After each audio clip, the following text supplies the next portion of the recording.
Life wasn't always easy, but I did my best to stay focused on my dream to finish school and become a nurse. But maybe nobody ever feels completely ready. Sometimes you just have to take the first step, even when you're scared. Radtech na siya. Yung isa, from kitchen, naging manager na siya. I started working one day after I graduated in university. Halos lahat na sila. Nursing ka, okay, abroad na agad. Hindi yung nursing ka para mag-serve or magbigay ng tulong sa kapwa mo Filipino. Pero lagi ko iniisip, part siya ng pag-build ng dream ko. Parang, kumbaga, ito yung training ground ko. Don't be too loyal to your company because your company won't be loyal to you as well.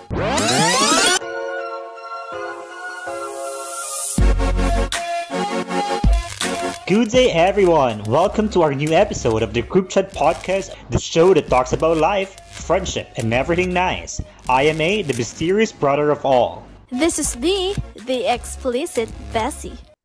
Hi, chatters! Hello, chatters. We're back. We're so back. We're so back. We're so Okay. back. We're so Oh. back with the bangs. Ikaw naman ang may bangs Yes. ngayon. Ako ang may bangs ngayon kasi hindi nagpagupit si B eh. Kaya nga Si B. eh. Dapat si B ang nagpagupit after every start ng new season. Sabi ko, parang kalahati na kami, parang hindi pa nagpapabang si B. Ako na ang papabangs. O sige. Pero, tingin mo sa hair ko, kailangan ko na magpagupit. Kailangan ko lang ayusin. Ang tagal kasi Ay, eh. siguro pagupit ka lang kasi masyadong mahaba. Parang Hindi ko na bagay. hindi mo bagay yung mahabang mahaba. Yes. Kasi hindi ako marunong mag-ayos. Yun talaga yun. Hindi ako marunong mag-ayos. Kaya ano, hindi nababagayan sa akin. Hmm. Maybe. Maybe. And then, iisa lang kasi yung ayos ng hair mo. Kaya parang, Tapos hindi ako nagpa-plancha, hindi ako nagbo-blower. Suklay lang, tapos ganyan na. Bahala na kayo dyan sa buhay niyo. pag mahangin kayo. Nandito tayo sa pang-anim na kwento. Mhm. And this is his story. Sabi niya dito, Hi, I just want to share a little about what I'm going through right now. English share na siya, sorry. Because I feel like I need to let it out. My name is Maki. I'm 24 years old. I grew up in a simple family where money was always tight, but my parents taught me to value of hard work and perseverance. Life wasn't always easy, but I did my best to stay focused on my dream to finish school and become a nurse. I originally wanted to graduate on time, but reality pushed me to make a choice. While studying, I had to work part-time in a fast food chain to help support my family. Because of that, my graduation was delayed. There were nights where there were nights when I would when I get home exhausted, trying to balance school, work, and family responsibilities. Sometimes I felt discouraged, wondering if I would ever get there. But no matter how tired I was, I held on to the idea that one day all these sacrifices would pay off. Now, after years of effort, I finally graduated with a degree in nursing. Of course, I feel happy and proud, but along with that comes fear and uncertainty. Most of my job experience has nothing to do with nursing, so I thought of stepping into the real medical world is intimidating. I asked myself, am I really ready? Can I handle the pressure of this career? Can I live up the expectation of my family and the responsibilities that come with this profession? The truth is, I don't feel fully prepared yet, but maybe nobody ever feels completely ready. Sometimes you just have to take the first step, even when you're scared. And for me, my family is my reason to keep moving. They are the reason I choose to work instead of rushing to graduate. And they are the reason I never gave up. I know challenges will continue. I know there will be times I'll doubt myself again. But I know that every difficult experience I've been through has shaped me into someone stronger. I'm not perfect, but I'm willing to give my best. for my future, for my family, and for my dream of serving others through this profession. And maybe that's the lesson I wanted to leave here. Life will rarely go according to plan. Sometimes things takes longer than expected. Sometimes the road is harder than we imagined. But that doesn't mean you're failing. Delays, sacrifices, and even doubts can all be part of the journey that makes you stronger. What matters is that you keep going even when you're unsure. At the end of the day, success isn't just about reaching your dream quickly. It's about who you become along the way. And as long as you keep moving forward step by step, you are already winning. Again, I am Maki. And hopefully you learned something from my story. Wow. That's it. Thank you so Oh, much. What's the name again? What's his name? Maki. Maki. Hi, Maki. Thank you for the letter. I thank you for your story. Parang ano siya, work, life, career, yun nga, work and career para sa life, career, and yung journey. More on na Yung ganun yung journey journey niya. niya in reaching his Yeah. goals and dreams in life. Mm. And congratulations, graduate siya. Graduate na Congratulations. siya. Yes. Nakapag-graduate siya kahit na na-mention niya na sobrang hirap ng mga pinagdaanan niya. And Ganyan. it took him years to finish his studies kasi, 'di ba? Sabi Years niya meaning beyond financially beyond beyond yung 4 years na dapat. yeah. Mm-mm. Usually naman may mga ganun sa Pilipinas, 'di ba? Yung working student in order for them to finance their studies and sometimes it took them uh yeah, it took them 4 to 5 years to finish their studies kasi nga syempre limited lang yung time nila for their school, 'di ba? Totoo yan. Pero, tignan mo naman, di ba? Yung dating nag-work as a service crew, ngayon professional na sila, ganyan. Na-remember mo ba nung nag-work din tayo, nag-summer job din tayo, eme-eme, Oo. ganon. Yung Al iniwan Iniwan natin ang niyo isa't ako. isa sa Iniwan niyo ako. Tapos yung mga yon naging friends ko din sila sa Facebook. Di ba? Naging friends ko sila sa Facebook. And updated ako sa buhay nila. And yung mga iba, meron ba yung rad tech na siya. Yung isa from kitchen, naging manager na siya. Tapos, Really. ano pa ba yung mga more on medical, ano nga, field din sila. Nakaka-proud yung Baka gano'n na sila to. talagang, Baka sila to. baka siya nga, sila nga. Nakaka-proud kasi, alam mo yung talagang tinaguyod yung para yung pag-aaral nila para makatapos sila, ganyan. Ka-proud. Sabi nga nila, if there's a will, there's a way, di ba? Parang, Yes. yeah, may goal siya sa buhay niya eh. May goal siya sa buhay niya. So, kailangan niya gumawa ng paraan para makapagtapos ng pag-aaral. Kaya, parang nowadays, it's not an excuse that you don't have money to Mm-mm. study, di ba? Na kasi Mm-mm. you have the skills, you have the you have the skills to work, di ba? And Mm-mm. nowadays, hindi lang naman physical work ang kailangan gawin mo para kumita ka eh. May mga virtual jobs na rin naman na you're just staying at home doing some task for someone and kikita ka na, di ba? Mm-mm.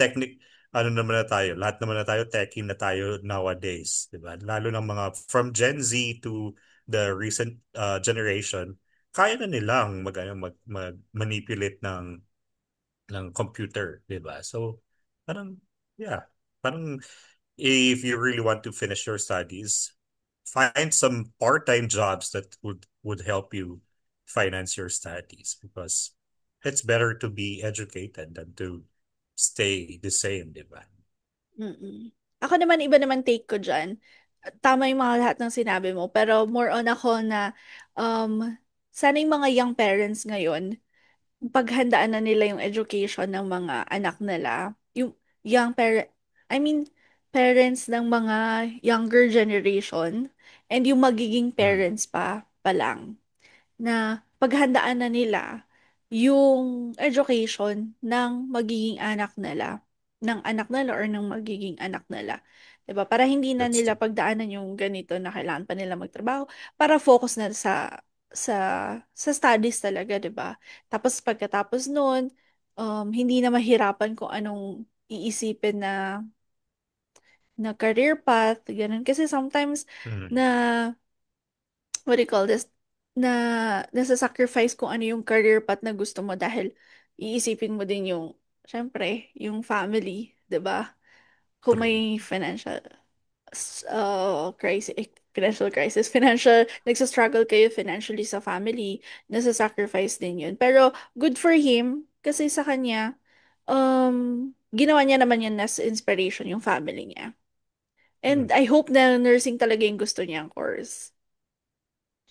I guess so. Kasi sabi Mm. naman niya, parang yung job na gusto niyang yung job na gusto niyang gawin is something that could help other people. And yeah, well, all our Mm. jobs helping other people, but nursing is one of the top jobs to help other people in terms of their health. And Unfortunately, in the Philippines, they are not paid well. They are not that's true. well paid. Ano ba? Yeah, they Paid are well? not well paid. They're not They are well not paid. Hindi sila bayad ng tama. I mean, yung nararapat sa kanila kasi, nababayaran. Yeah, nababayaran lang tao. yeah, kasi tingnan mo, halos lahat na sila nursing ka, okay, abroad na agad. Hindi yung nursing ka para mag-serve or magbigay ng tulong sa kapwa mo Filipino. Hindi na eh. Mag-nurse ako and then I'll go abroad. And dun sila magsaserve ng other nationalities, diba? Nationalities. Mm-mm. Which is, Yeah, hindi ko lalo naman na kung sinasabi na hindi okay yun kasi syempre, isipin pa rin nila yung sarili nila, di ba? Yung, yung buhay, kung mabubuhay ba nila yung sarili nila, di ba? At saka yung opportunity nasa ibang bansa talaga. true. Na parang bilang lang din naman ng mga magagandang opportunity sa Philippines na talagang well compensated ka, di ba? Kaya Mm-mm. the government should work on that, in terms of compensation for the people, di ba? We've been Mm-mm. talking about that for how many times here in our podcast already, but yeah, we cannot do because we cannot do anything because we are just a small voice for something. But the government should think wider, bigger, di ba? When it comes to compensation. Kasi lagi nilang nilang sinasabi na kulang na tayo sa nurse, kulang na tayo sa nurse. But they are not doing anything about that thing. Yeah, If you but can still remember, chatters, meron kaming friend na nag-guest dito. She's a nurse and mm, she's in abroad. And she's living the yeah, life there. yes, di 'Di ba? ba? Na, nawalan tayo ng isang nurse na magaling sa Pilipinas. Mm, And shinare niya yung skills niya sa ibang bansa. And good for her. She found an opportunity there. that's true. But okay, going back to the story. Mm. Gusto ko itanong Taray mo sa'yo naman. na, But okay, going back to the story. sorry, Okay. kasi yung bangs ko sorry. Okay, okay. And then going back to the story, kasi parang nawawala na tayo kay Maki, Mm-hmm. na were you ready when you started working? Phys physically, mentally, are you ready to work in that career that you chose when you started working in that industry? I thought so. I was actually so excited. Nung nag-graduate ako, sabi sa akin, magpahinga ka muna. No pressure, wag ka muna maghanap ng work. Ako naman, gusto ko na mag-work. Graduate na ako eh, ganyan. Gusto ko mag-work sa bank. Kasi nga, bank yung immediate na, ano, 'di ba, na work dun sa field, dun sa course ko. So, yan, excited na ako. And then, actually, nung training, ang saya pa. Pero nung actual na, Mm, parang, ito na talaga to. Ang sasabihin mo lang next. Kasi ano, sa mga hindi nakakalam, nag-teller ako. So, sasabihin ko lang next, bilang, tapos parang, ang boring. I'm 19 or 20 ako during that time. And yung energy mm. ko, hype na hype. Hype na hype. Tapos, sasabihin ko lang buong araw next. Tapos bilang, ganyan. Though, hindi ko sinasabing madali ha, mahirap yun. And, um, at saka parang hindi siya complicated pero dapat maingat ka doon sa work mo. Ganon. Pero kasi sinasabi ko Oh, yung yung personality ko hindi talaga bagay doon. Hmm. Doon sa, Gusto, ano, oo, hindi yun yung ina-expect ko. Kasi nung nag-OJT ako, masaya ako, ang daming ginagawa. Nung nag-training ako, ganun din, ang daming ginagawa. Grabe energy mo. Tapos nung actual na, ganito pala dito. Tapos talagang seryoso. Hindi pala pwedeng joke-joke. oh, kasi pag nag-joke ka, baka nawalan ka ng pera. I mean, hindi Oh, talaga di, dapat yeah, mapetiks ka, ganyan. Tapos dapat lahat talaga siniseryoso. Kaya parang na-shock din ako sa mga ka-work ko na sobrang seryoso. So, yeah, I thought I'm ready, pero hindi pa pala. First job, second job, hanggang kahit ang third job, iba-iba. I thought I'm ready, pero every time na nagkakaroon ako ng new job, new learnings, parang feeling mo kapag ito na yung bagong trabaho, oh, hindi ko to alam. Pero eventually, matututunan mo rin naman yun. As long as willing ka talagang matuto. matuto. Tsaka That's fast true. learner That's naman ako. okay. Niyabang. Binuha, binuha Ako niyo yung na sariling nagsabi. bangko. Okay. Kasi walang nag-acknowledge Okay. eh. Walang nag-acknowledge, dinadagdagan lang nila yung trabaho mo. Sorry for that. You feel not well compensated about that thing. Hindi, Ikaw pero ba? totoo din naman. Um, gusto ko lang mag-comment on. Yet, yung dun sa sinabi mo na, totoo din naman talaga yun, na we are not really ready whenever we start, di ba? Ako personally, when I started working, my first job is ESL teacher sa Philippines.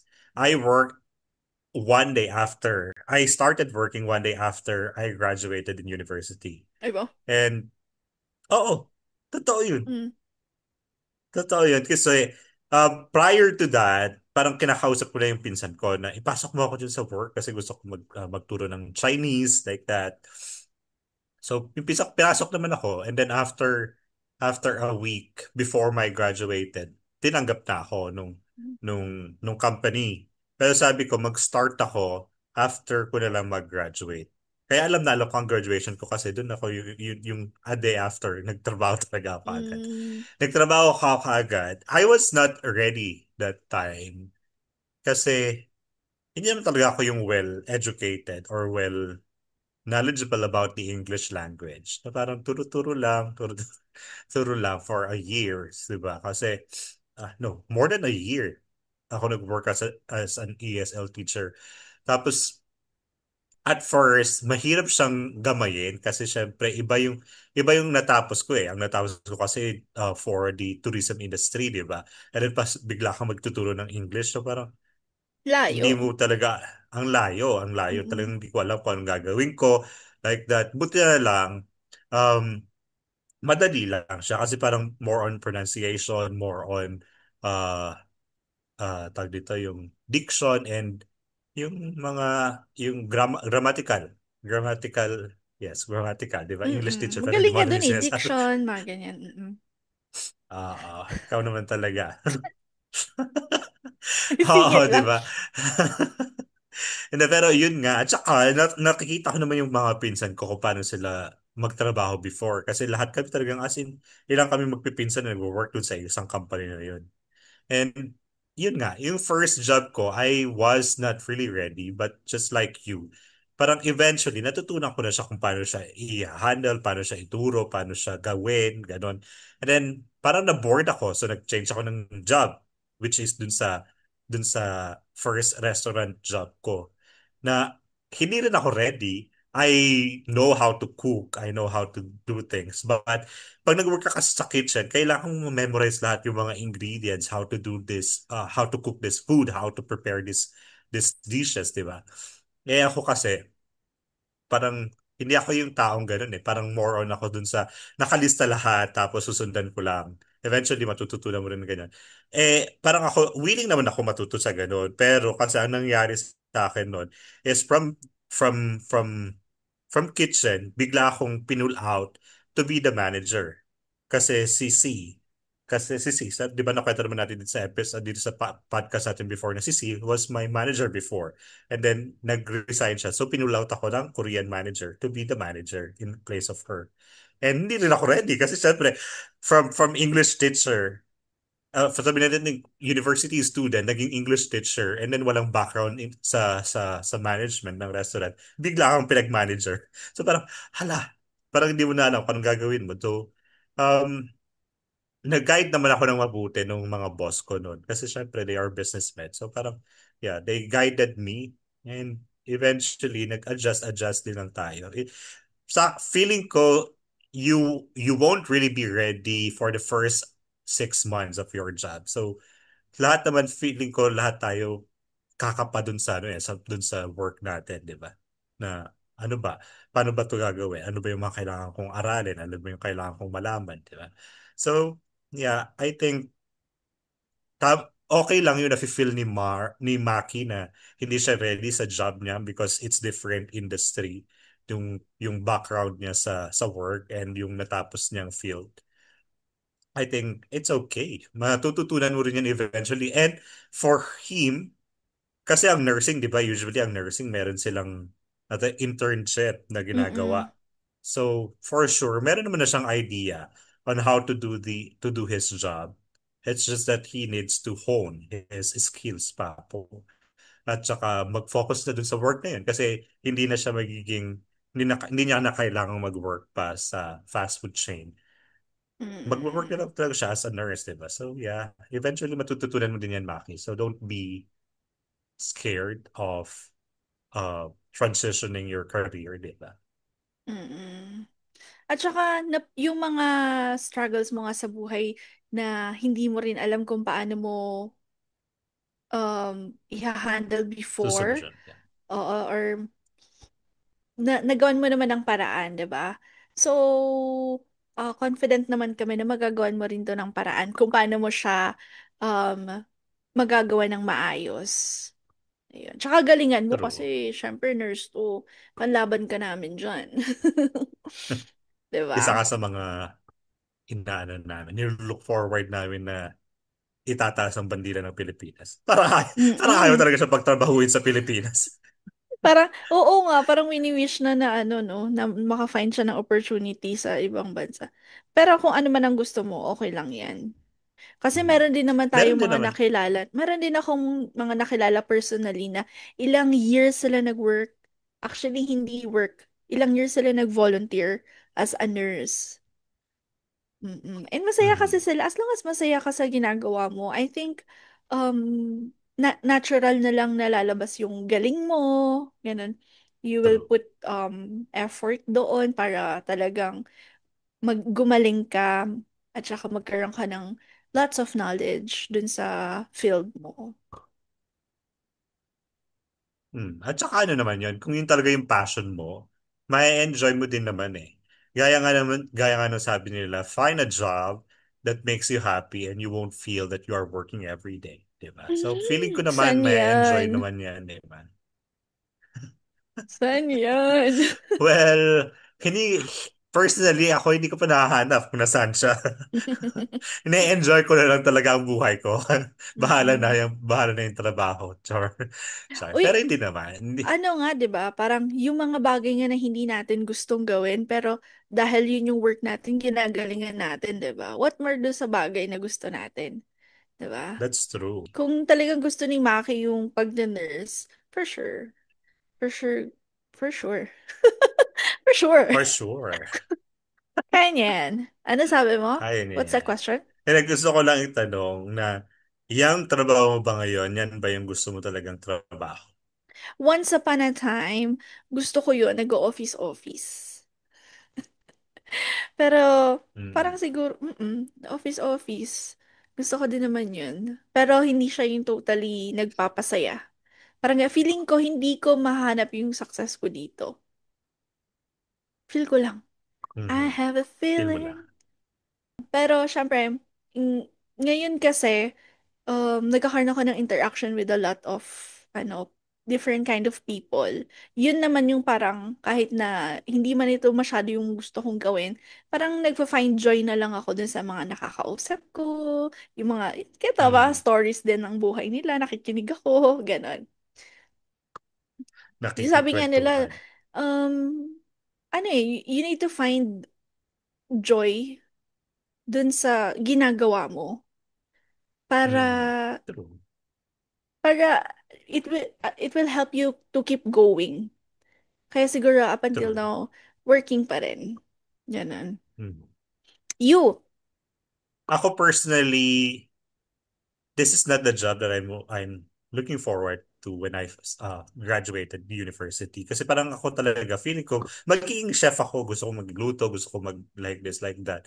Pero eventually, hindi ako pinunta sa kitchen talaga eh. Hindi ako Mm. pinapunta dun sa kitchen. So parang, yeah, sort of, I'm enjoying my career.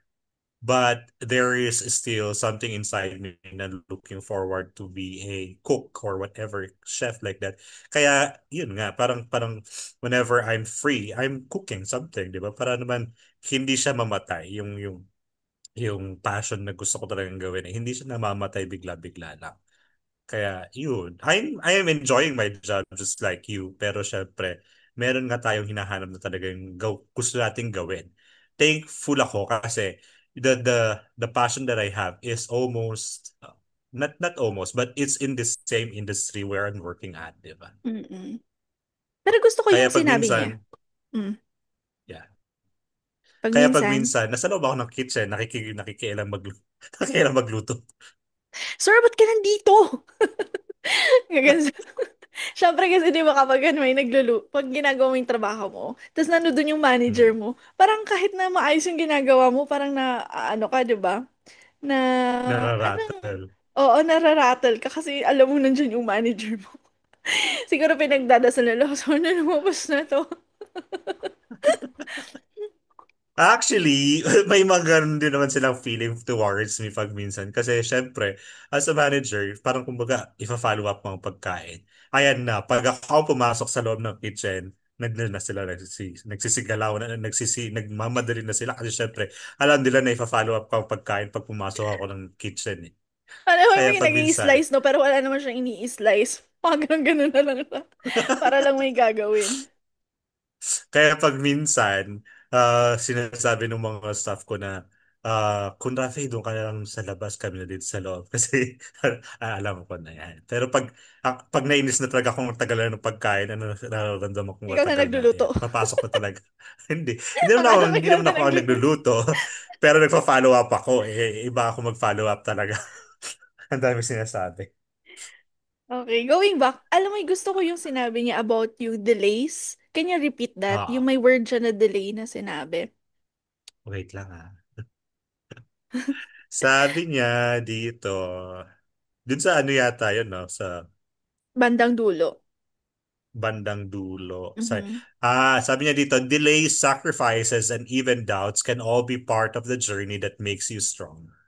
What Mm. matter is that you keep going even when you're unsure. Yeah.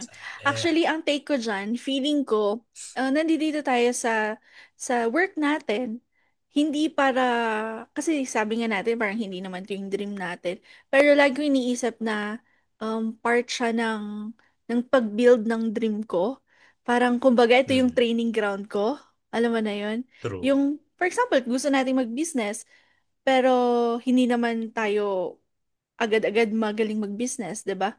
Parang, for example, ikaw, nandiyan ka para matrain ka to manage. Ganun, 'di ba? Hmm, Yung mga ganong klaseng, take or mga klaseng mindset, or yun yung mga things na iniisip ko kung bakit ako nandito pa din. Ganon.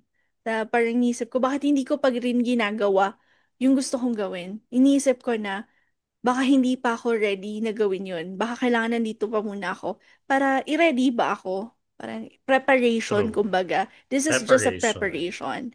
Kaya yun, syempre, kung ito yung preparation, edi i-take mo na lahat ng mga lessons na matututunan mo, Makukuha mo. ganun, Yeah. makukuha mo, ganun. Sabi nga natin dun sa mga previous episodes natin na we have our own pace in life, di ba? Na maybe we are not yet that successful, but we are successful already in our own way, di ba? Na meron tayong mga pinagdadaanan eh. Iba-iba yung pinagdadaanan natin personally para maging successful. And hindi dapat natin madaliin ang buhay. Kasi nga, Mm-mm. um, hindi tayo magiging successful kung hindi natin din pagdadaanan itong mga experiences na to eh. 'Di ba? And those people na successful na ngayon, hindi naman din natin alam yung mga kwento nila behind those success, 'di ba? Na parang marami din silang pinagdaanan, hindi lang naman tayo yung may pinagdadaanan sa buhay. Mm-mm. Totoo yan. At saka yung mga sacrifices na yan. Alam mo ba, lately ko lang nalaman, I don't know if this is true, pero nung nagre-research ako about Elon Musk, ewan ko for some reason na, na ano ako sa biography niya. Napunta ako sa biography niya kasi sobrang, parang ano yung klaseng tao na to? Kung anong gusto niyang gawin sa buhay niya, sabi ko. So Gawin sa parang saan ba buhay. yung hugot niya? Yes. Alam mo ba na sa sobrang workaholic niya, natutulog na daw siya sa laboratory nila or sa factory Mm. nila, somewhere, so basta sa workplace, nakakatulog na daw siya ng madaling araw, ganun. Tapos, super straightforward siya na kapag alam niya na mafe-fail to, inaano niya na, ayaw niya na. Ano yun, patag dito? Mm. Disregard. Um, oo, dinidisregard niya na. Ganon, hindi siya naging successful na parang, okay, pinanganak siya, nag-try, okay na. Hindi eh. Mayroon pa rin hard Mm. work, may failures along the way. Ganon. Pero as True. long as tutok ka dun sa goal mo, alam mo kung ano yung gusto mong gawin, maaabot mo yan. Maaabot mo. Mm. That's true. That's true. Kahit naman ano ka eh, kahit na yung mayaman ka na, may pagdadaanan ka pa rin kasi hindi ka rin naman agad-agad na ay may business na ako. Pagkapanganak mo pa lang may business ka na, di ba? Hindi naman. May kailangan kang pagpagdaanan pa bago mo maabot din yung pangarap mo. Yung mga nagiging mga billionaires, mga ganyan, ang dami nila pagdaanan. Parang si Facebook, marami namang nag-doubt sa kanya, di ba? Parang si Google, marami din na nag-doubt sa kanya, but parang yung gaya nga ng sabi mo, they are focused to their goals. So parang kumbaga, kung sino maniniwala sa amin, yun lang kukunin namin during the ang tawag dito yung process ng magiging successful nila. And those experiences na ano nila, makukuha nila in in aiming their goal.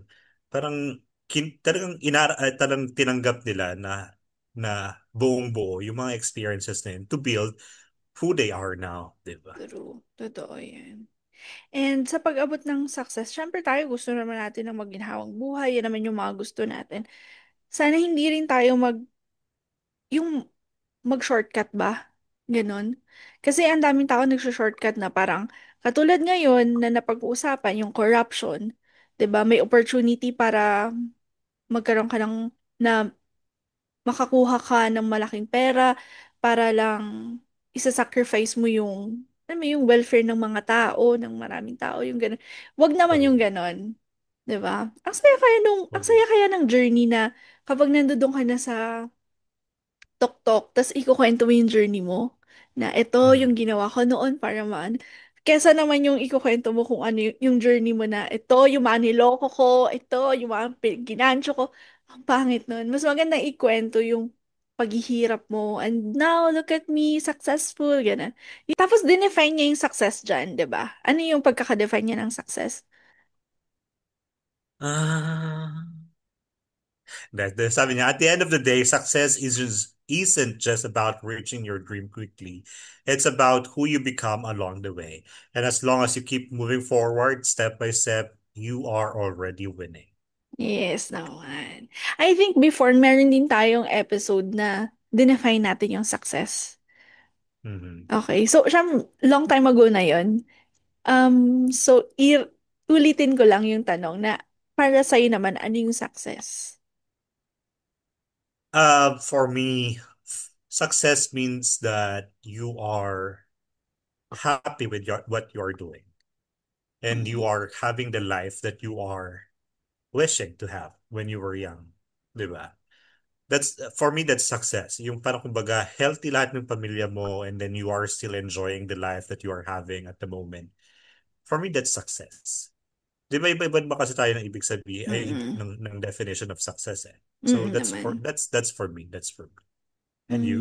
For me naman, success yung meron kang genuine happiness and talagang yung joy talaga sa buhay. Yung masaya ka lang. Hindi lang yung masaya ka, pero yung joy talaga.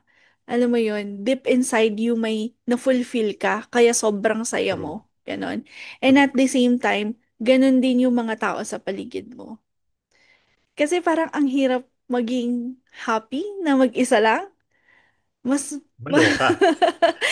what I mean is, ikaw successful, tapos nakikita mo yung mga tao sa paligid mo na sobrang importante sa'yo, na hindi masaya, ganon. Parang sa akin, Mm. hindi pa rin yung success eh. Mas masasabi kong successful ako kung happy ako at happy rin yung mga tao sa paligid ko.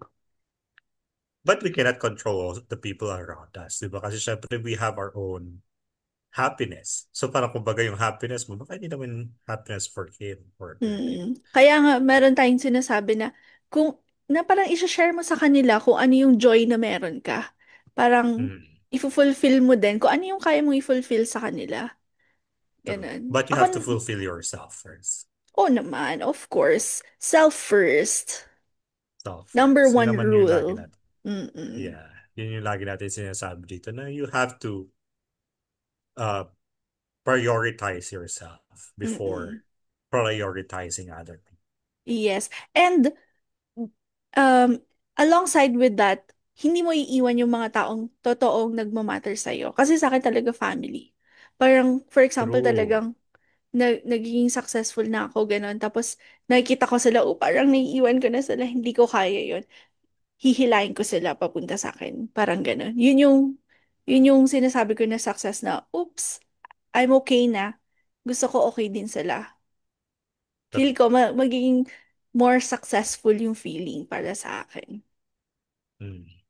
Yes At saka naman. mas fulfilling yung gano'n talaga. Yung parang kumbaga, lalo na yung family mo na umaangat kayo sabay-sabay. Hindi yung ikaw lang yung umaangat tapos napupull down ka nila because mabigat din yung ano mabigat din yung effect nila sa buhay mo. Kaya parang it's either you will pull them up or they will pull you down, di ba? So parang piliin mo na i-pull up sila sa level na kung nasaan ka din para para sabay-sabay kayo maging successful sa buhay. And magpa-pull ka din kung may umaangat na isa sa inyo, magpa-pull ka din, 'di ba?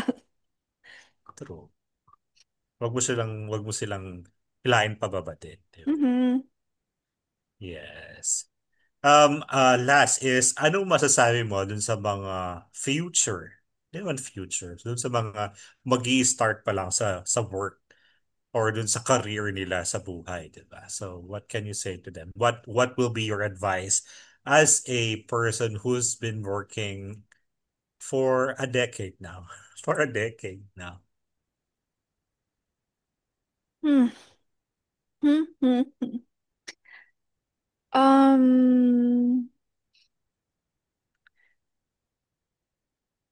hin Actually, most of the time, hindi ka magiging masaya sa, hindi ha, based on my experience, ganun. Kung graduate ka tapos yung gagawin mo lang is work, hindi yung passion mo, ganyan. Most of the time, hindi ka magiging masaya kasi may mga pakikisamahan kang tao, may mga mahihirap na task, ganyan. Pero lagi mong pipiliin, ito na lang ang lagi mong pipiliin. Kasi baka mamaya hindi na ako masaya, give up na ako. Hindi naman, wag naman maging ganon, 'di ba? Ang gawin mo na lang is make sure you have work-life balance. Kapag may Mm. na-sacrifice na doon, parang wala ng balance, ganyan, doon ka na mag-quit. Ganun. Ayoko yung mindset na hindi na ako masaya dito, quit na ako, ganun. Kasi baka sa kabilang pupuntahan mo, ganun din. Tapos magiging, ano may cycle ng buhay mo na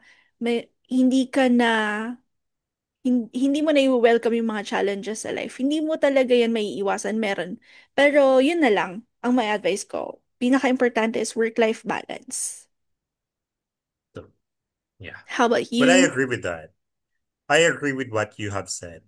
Sa akin naman, dun sa mga mag-work na mga chatters natin, mag-start ng career nila, um, take your time to enjoy your job so that you will learn all the things that you have to learn from that job, diba? And wag mong gaya ng nasabi ni B kanina, wag mong wag mong wag mong i-sacrifice yung kaligayahan mo in order to gain money. Kasi in any way, we can find we I mean we can always find ways to earn the money, di ba? But we cannot find way to earn another time that we have wasted. So make sure that you are enjoying your life while you are working as well. Because um wasted time won't come back anymore, di ba? And ako yung tao na pag for example I feel stress, I always find ways to calm myself. Na parang kumbaga whenever I'm on rest day, may ginagawa ko para talaga sa passion na gusto kong gawin. And hopefully mahanap nyo kung ano yung passion nyo so that if you have time to spend for your passion, you will do those passions para para hindi naman kayo ma-exhaust sa career life nyo. Mm. And enjoy enjoy your enjoy your career as well, di ba? Na um take all the opportunity, take all the lessons that you will gain from that experience so that you will grow not just a person but of course yung sa career wise mo is mag-grow ka din. Di ba? Yes. Okay, so good luck sa ating lahat na nagtatrabaho araw-araw. Para sa pangarap. Pangarap, Eventually, maano rin natin yan.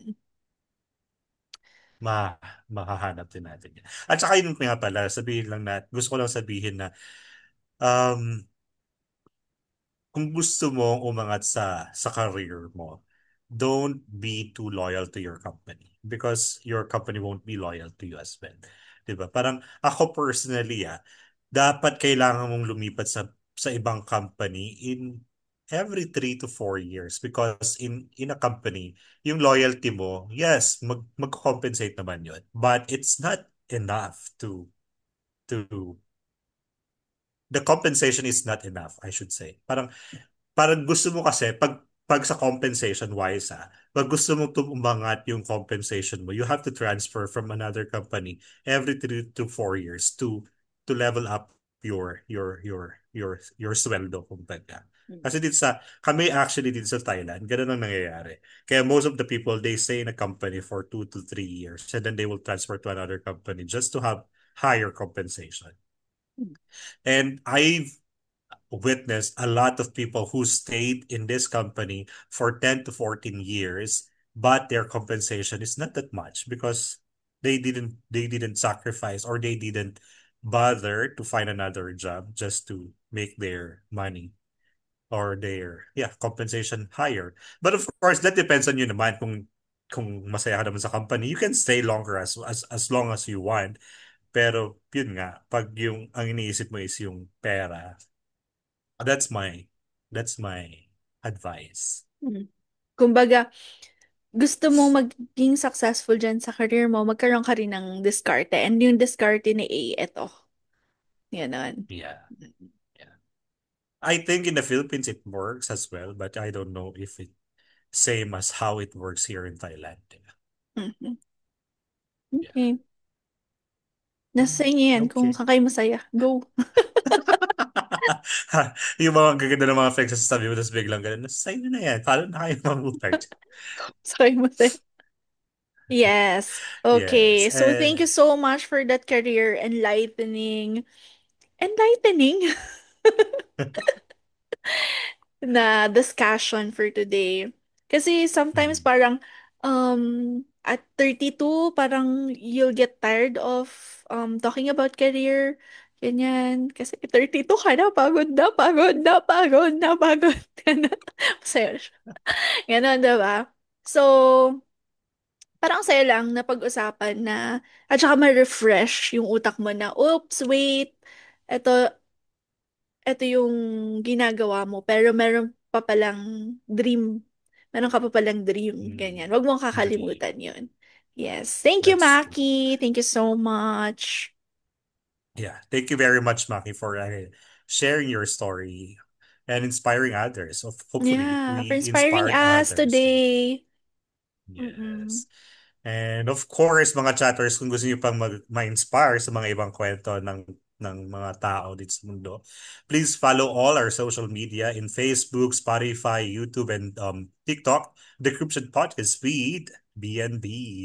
Yes. And sabi ko nga Yes. sa inyo mga chatters, kung meron pa kayong stories, meron pa kaming 6 na slots. Charot! Ay, hindi na 6! Charot ko lang yun. Yeah, send lang kayo ng email sa tjcpodcast.ph@gmail.com. Yes. Yes. And yeah, see you on our next episode, mga chatters. Thank you. Bye. And thank you for the Thank you so new much. subscribers. Thank you so Yeah, thank much. you so much. Yeah, thank you, B, and thank you, Maki. Thanks, Maki Bye. A. Maki A. And that's a wrap. Thank you for listening to our latest episode here in the Group Chat Podcast with ABC. We would be happy to be connected with you guys. Please subscribe and follow us to our channels. For Spotify, The Group Chat. For YouTube, The Group Chat with ABC. For Facebook, The Group Chat. Thank you so much, guys. Join us again on our next episode this coming Friday. Bye bye.